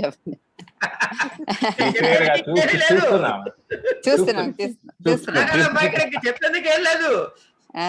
సర్వాన్ని గడములో ఇందాక చెప్పినటువంటి వదిలేయగా అంతే కదండి. 3 ఉన్నాయి. సర్వ, ఏక ఇవన్నీ ఉన్నాయి కదా మనకి. బాహు, కిమ్ము 3 ఉన్నాయి కదా. అవి వీటి పక్కన ఏమొస్తుంది అంటే ఏ సందర్భంలో అది కూడా చెప్పుకోవాలి మనం. కాలే అనేది అనువృత్తిగా పూర్వసూత్రం నుంచి వస్తుంది. అంటే కాలవాచకముగా చెప్పుకునేటప్పుడు మళ్ళీ ఇంకా ఏ అర్థంలో? సప్తమిలోనే సప్తమిలో ఉంది. ఎందుకంటే ఇక్కడ మనకి ఏ విభక్తి అని చెప్పలేదు. కనుక ఒకసారి పక్కవాడి పేపర్ లో తొంగి చూస్తే ఏం చెప్తున్నాడు? సప్తమి సప్తమి అంటున్నాడు వాడు. చేసుకుందాం. అందుకని కస్మిన్ కాలే అంటే కస్మిన్ ప్లస్ హ్రిల్ అయిపోయింది. చెప్పండి సార్. కర్హి రూపం చెప్పేస్తున్నారా? కస్మిన్ హ్రిల్ అది కిమ్ము హ్రీ అవుతుంది. కిమ్ము హ్రీ అయితే ఏమిటవుతుంది? ఇందాకటి సూత్రం ప్రకారము వచ్చేస్తుంది. కా ప్లస్ హ్రీ కర్హి తర్హి ఇవన్నీ మామూలే మిగతావన్నీ. ఈ విధముగా యర్హి ఇవన్నీ రూపాలు మనకి సిద్ధిస్తాయి. ఈ ప్రకారంగా నాకు ఒప్పజెప్పినటువంటి 4 సూత్రాలని చెప్పినట్టు నటించడం అయిపోయింది. అనంత్ గారు మీ ఇష్టం. ఇంకా మేము మాత్రం విన్నట్టు నటించలేదండి. మేము జీవించామండి. ఏమన్నా అర్థం కాకపోతే దయచేసి మెసేజ్ పెట్టండి అమ్మా మన గ్రూప్ లో. నేను మళ్ళీ ఒకసారి బాగుందండి. ఆకర్షితం చాలా బాగుంది. ఛందసి అనేసారని చెప్పి ముందు వదిలేయడం జరిగింది, కానీ ఛందసి సంబంధించి 2 లైన్లే ఉన్నాయి. మిగతా అంతా మనవే. అంటే 5 2లోకి వెళ్ళాలి కదా. 5 2 122 128వ పేజ్ అండి. 122.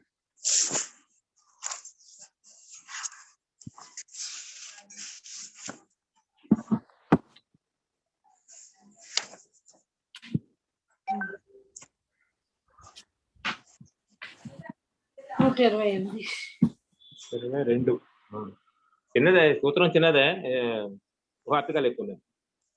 బహుళం ఛందసి 5 2 122. ఈ బహుళం ఛందసి ఇంకా 4 చోట్ల వస్తుందండి. మొత్తం అష్టాధ్యాయులు 6 7 ఉన్నట్టున్నాయి. ఇదే బహుళం ఛందసి అనే టైటిల్. వేరు వేరు అష్టాధ్యాయులు కానీ మనకు మామూలుగా ఈ 2 పదాలు మనకు తెలిసింది.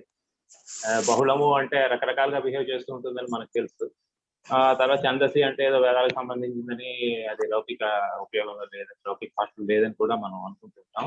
కానీ ఇందులో ఏంటంటే మొదటి 4 లైన్లే ఛందస్సు అంటే వేదాలకు సంబంధించింది. తర్వాత అన్ని కూడా 2 భాషలు కూడా ఉన్నాయని అతనే చెప్పారు యాక్చువల్గా ఇందులో.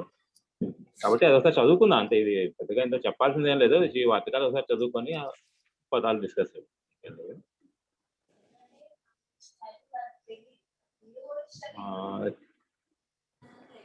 బహుళం అంటే అందరికీ తెలుసు కదా. అది ఒక చిన్న శ్లోకం కూడా ఉంటుంది దానికి. క్వచిత్ ప్రవృత్తి, క్వచిత్ అప్రవృత్తి, క్వచిత్ విభాష, క్వచిత్ అన్యదేవ, విధేర్విధానం బహుధా సమీక్ష చతుర్విధా బాహుళకం వదంతి. అది అంటే ఒకసారి ప్రవర్తిస్తుంది, ఒకసారి ప్రవర్తించదు, ఒకసారి వికల్పంగా వస్తూ ఉంటుంది, ఒకసారి ఇంకేదో చేస్తూ ఉంటుంది. ఇలాగా ఈ 4 రకాలుగా ఉంటుంది బహుళం అనేది అని చెప్పారు.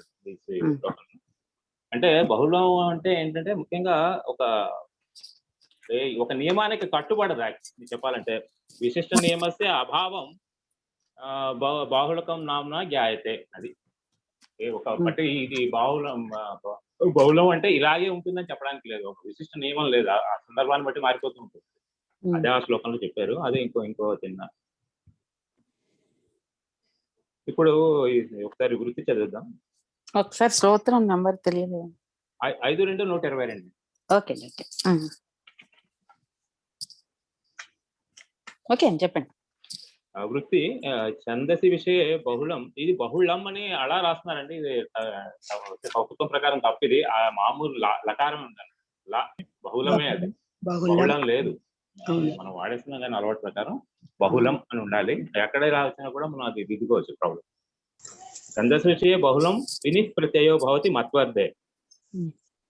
అంటే ఎక్కువగా ఈ విని ప్రత్యయాన్ని వాడతారు మత్తు పద్ధంలో అని చెప్తున్నారు అని చెప్పి ఒక ఎగ్జాంపుల్ ఇచ్చారు. అగ్నే తేజస్విన్ నా భవతి సూర్య వర్చస్వాన్. అంటే ఇదేదో తైత్తిరీయ సంహిత అని చెప్తున్నారు. 3:3:11. ఇది మన అష్టాధ్యాయ సూత్రం కాదండి, ఇది సంబంధించేది. పొరపాటు మీద వెతికారు.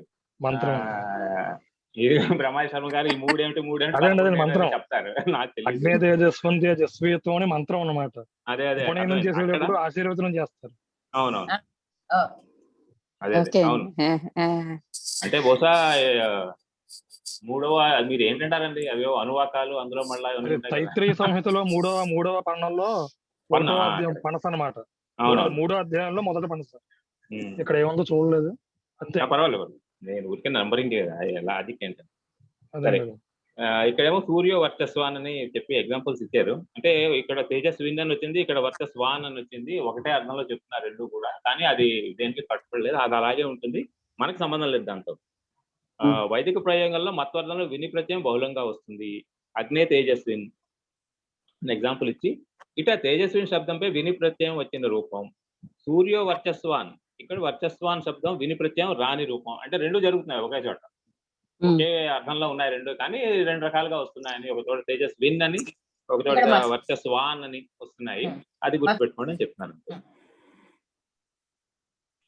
ఈ తర్వాత ఛందసి విని ప్రకరణే అష్ట్రామేకల ద్వయో భయరుజ హృదయానాం దీర్ఘత్వం వేతి వక్తవ్యం అని చెప్పారు అన్నమాట. అంటే ఇవి కూడా ఏవో నంబర్లు ఇచ్చారండి ఇక్కడ. అష్ట్రావి, మేఖలావి, ద్వయావి, అలాగా ఉభయావి, రుజావి, హృదయావి, వీటన్నిటిలో కూడా దీర్ఘం వస్తుంది అని చెప్పారు. అంటే అష్ట్ర అనే పదమే అది అష్ట్రావి అవుతుంది విని ప్రత్యయం వచ్చి అనమాట. అది అష్ట్రావి అంటే ఏదో చాలా భయంకరమైన సౌండ్ చేసేవాడని ఏదో అర్థం ఉందండి. చాలా భయంకర గొప్ప నాదం అనమాట అది అష్ట్రావి అంటే, అష్ట్ర అంటే. అలాగే మేఖల అంటే సరే మనకు తెలిసి పడ్డానం కానీ నడుము పెట్టుకునే ఏదో ఒక ఆపడ. ద్వయావి అంటే ఏవో రెండు ఉన్నవి, ఉభయావి రెండు చోట్ల ఉన్నవి, రుజావి అంటే ఏదో రోగం కలవాడు, అలాంటి అర్థాలన్నీ ఉన్నాయన్నమాట. ఇది ఎందుకు చెప్పారంటే ఇవన్నీ కూడా వీటికి ఈ దీర్ఘ విధానం వల్ల ప్రయోజనం కనిపిస్తుంది. అంటే అవి రావాలి అంటే దీర్ఘం వచ్చి తీరాలి చివరిలో, అందుకని ఇవి చెప్పారు అని చెప్తున్నారు ఇక్కడ. ఇక్కడి నుంచి ఏంటంటే మనం లౌకికంగా మన భాషలో వాడుకునే పదాలన్నీ ఇక్కడి నుంచి వస్తున్నాయి. తర్వాత వార్తికం నుంచి ఇది వర్మణశ్చేతి వక్తవ్యం అండి. ఇది వర్మన్ శబ్దానికి వర్మావి అని వచ్చింది. ఇది ఇక్కడ పైన మర్మణశ్చేతి అని పడింది, టైటిల్ వర్మణశ్చేతి వార్తికంలో. వర్మణశ్చేతి వక్తవ్యం వా ఉండాలి అక్కడ, ఎందుకంటే కింద అర్థం చూస్తే మీకు తెలిసిపోతుంది. విని ప్రత్యయం వచ్చినప్పుడు వర్మన్ శబ్దానికి కూడా దీర్ఘం వస్తుంది. అంటే వర్మ విని వర్మవి వర్మావి అని వస్తుందని చెప్తున్నారు. తర్వాత వార్తికం సర్వత్రామయస్యోపసంఖ్యానం. ఆమయ అంటే ఒక రకమైన రోగం అనుకోవచ్చు, అంటే ఏదైనా ఒక జబ్బు లాంటిది, వీక్నెస్ కానీ ఏదైనా రోగం కానీ ఏదైనా అనుకోవచ్చు. అంటే అన్ని చోట్ల ఈ రోగానికి ఛందసి భాషాయాంచ అమయావి, అమయావి అంటే ఒక రోగం కలవాడు అని అర్థం. ఇంకేంటి ఆ ఛందస్సులోను భాషలోను ఆ అమయ శబ్దానికి మత్వర్థంలో విన్ ప్రత్యయం వచ్చినప్పుడు దీర్ఘం చెప్పుకోవాలి. ఇది అందుకు ఈ అమయావి అనేది వీటి దగ్గర ఆగిపోకుండా అమయావి అని చెప్తున్నారు. రాజన్ గారు ఆమయావి, సారీ ఆమయావి, అదే అక్కడ ఆమయావి. ఆమయ అంటే రోగం. ఉదాహరణ అమయావి తైత్రీయ సంహిత ఇచ్చారు అవుతుంది. అలాగే శృంగ బృంద శబ్దాలపై మత్వర్థంలో ఆరకన్ అంటే అరక ప్రత్యయం చెప్పాలి. శృంగారక, శృంగ ప్లస్ ఆరక, బృందారక. ఈ బృంద అనే దగ్గర చిన్న డిస్ప్యూట్ ఉందండి. ఇది బృందావా అనేది ఇంకా అది క్లారిటీ రాలేదు. యాక్చువల్ గా బృందా అని ఉంటుంది ఎక్కువగాను. మనకి ఇందులో మరి బృందా అని రాసేస్తారు వీళ్ళు. అది బృందానే ఉండాలి. అలా అనుకోవచ్చు, అలా అనుకుంటే బృందా అవుతుంది. మామూలుగా అయితే అసలు బృందా అని ఉండాలి. బృందారక అంటే ప్రముఖుడు అనమాట, బృందానికి ప్రముఖుడు అని అర్థం. శృంగారక అంటే బహుశా ఏదో కొమ్ములు కలవాడని అయి ఉంటుంది. తర్వాత వార్తికంలో ఏముంది, ఫల బర్హాభ్యాం వినచ్ వక్తవ్య. అంటే దీనికి ఇనచ్ పెట్టుకోమని చెప్పారు. దేనికి ఫల బర్హాభ్యాం, బర్హ అంటే ఫల బర్హ శబ్దాలపై మత్వర్థంలో ఇనచ్ ప్రత్యయం చెప్పుకోవాలి. అంటే ఫల ఫల ఫల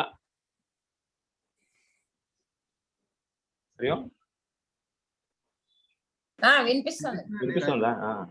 వినిపిస్తుంది, చెప్పండి. అదే పల బర్హ శబ్దాలపై మత్వర్తంలో ఇనత్ ప్రత్యయం చెప్పుకోవాలి. అంటే దాంతో ఫలిన బర్హిణ వస్తుంది. బర్హిణ అంటే పింఛం కలది, పింఛం కలవాడు. అంటే ఇక్కడ మయూరం గురించి చెప్తున్నారు, నెమలి గురించి చెప్తున్నారు. బర్హిణ అంటే నెమలి. అలాగే ఫలిన అంటే ఫలాలు కానీ చెట్టు, ఫలాలను చెట్టు అనమాట. ఆ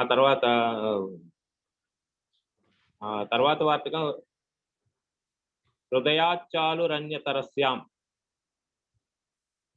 హృదయాత్ చ ఆలు అన్యతరస్య అంటే ఇది కూడా బౌలంగా వస్తుందని చెప్తున్నారు ఇక్కడ. ఆ ఆలు అనేది అంటే ఇది ఆలు అనేది చిన్న సందేహం ఉందండి ఇక్కడ. అవుతుందా ఆలు అని మాత్రం ఆపేసాడా అని తెలియట్లేదు. హృదయాలు దీనికి ఏంటంటే అన్యతరస్య అన్నట్టు మిగతా 3 రూపాలు కూడా వస్తున్నాయండి. ఇని టన్ను మొత్తం 3 వచ్చేస్తున్నాయి ఇందులో. మీరు చూస్తే కనుక హృదయ శబ్దానికి ఆలు వచ్చినప్పుడేమో హృదయాలు అయింది, ఇని వచ్చినప్పుడు హృదయీ అయింది, టన్ను వచ్చినప్పుడు హృదయకః అయింది, హృదయకః అయింది. అది మతోపు వచ్చినప్పుడు హృదయవాన్ అయింది. అంటే 4 వచ్చాయి ఇక్కడ చెప్పాలంటే ఈ దీంట్లో చెప్తుంది. ఇని టన్ను మతోపు 3 వచ్చాయి, ఆలు వీళ్ళు చెప్పుకున్నారు. హృదయ శబ్దంపై మత్వర్తంలో ఆలు ప్రత్యయం వికల్పంగా వస్తుంది. హృదయాలు హృదయ ప్లస్ ఆలు, హృదయి హృదయ ప్లస్ ఇన్ ప్లస్ అని కొడుకు హృదయ ఇన్, హృదయ టన్ హృదయిక, హృదయవాన్ హృదయ మత్ అలా హృదయ మత్. ఇలాగే ఇలాంటి పదాలు మరి అందరూ ఇలాగే మ్యాచ్ అవుతాయో తెలియదు, కానీ దయాలు కృపాలు ఇలాంటి పదాలు మనకు చాలా తెలుసు. ఇలాంటిది ఏంటోనేమో తెలియదు, ఇలాంటి అర్థాల్లోనే వస్తుంది. తర్వాత వార్తకం శీతోష్ణ తృప్రేభ్యస్తన్న సహత ఇత్యాలుచ వక్తవ్య. అంటే శీత ఉష్ణ తృప్త అనే వీటి మీద కూడా ఆలుచ్ అనేది చెప్పుకోమని చెప్తున్నారు. అంటే అవి భరించలేని వాళ్ళు అనే దీంట్లో అనమాట. శీతన్నా సహతే శీతాలు, శీత ఆలుచ్ శీతాలు. అలాగే ఉష్ణాలు త్రప్రాలు. త్రప్రం అంటే ఎవరు చెప్పారండి?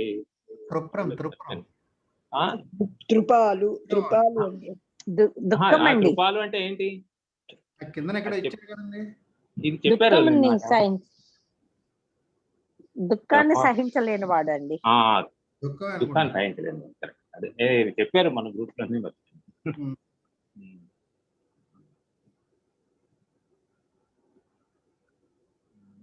శీతాలు ఉష్ణాలు త్రప్రాలు. ఇక్కడ శీత ఉష్ణ త్రిపుర శబ్దాలపై నసహతే అనే అర్థంలో ఆలు ప్రత్యయం చెప్పుకోవాలి. అంటే ఎవరైతే సహించలేరో అనమాట. అది శీతాలు ఉష్ణాలు త్రిపురాలు. త్రిపురం నా సహతే త్రిపుర ఆలు త్రిపురాలు. అంటే ఇక అలాగే ఎక్కువ మంచులు సహించలేని వాడు తన్ నసహత ఇది హిమాచేలు, హిమన్ నా సహతే హిమేలు అనమాట. హిమ శబ్దంపై నసహతే అనే అర్థంలో ఏలు చూడండి, ఇక్కడ ఏలు ప్రత్యయం, ఇందాక ఆలు ప్రత్యయం, అంతకుముందు ఆలు. అలాగ ఒక్కొక్కటే ఆ ప్రత్యయాలు మారిపోతూ వస్తున్నాయి ఈ వార్తకాల్లో అని చెప్తున్నట్టు. అదొకటి దానికోసమే చదువుకోవడం. హిమేలు అని ఇచ్చాడు అంతే, హిమాన్ని సహించని వాడు. అలాగే బలాదూలచ్, ఇక్కడ ఇంకొక కొత్త ప్రత్యయం ఇంట్రడ్యూస్ చేస్తున్నారు. బల శబ్దంపై నసహతే అనే అర్థంలో ఊలచ్ ప్రత్యయం వస్తుంది. ఊలచ్ బలూలహ అని వస్తుంది అనమాట. బల ఊల బలూల. వాతాత్ సమూహేచ అంటే సమూహార్థంలోనూ నహసతే అనే అర్థంలో వాతం అంటే గాలి. వాత శబ్దంపై ఊలచ్ అనే ప్రత్యయం వస్తుంది అని చెప్తున్నారు. దానికి వాతూలహ అని, వాతానాం సమూహ వాతూలహ, వాతం నా సహతే కూడా వాతూల. రెండు అర్థాల్లో చెప్పారు, సమూహం అనే అర్థంలో కూడా చెప్పారు. అలాగే పర్వ మరుభ్యాం తన్ వక్తవ్య, పర్వత మరుక్త అనే రూపాలు ఎలా వచ్చాయంటే పర్వన్ మరు శబ్దాలపై తన్ ప్రత్యయం చెప్పుకోవాలి.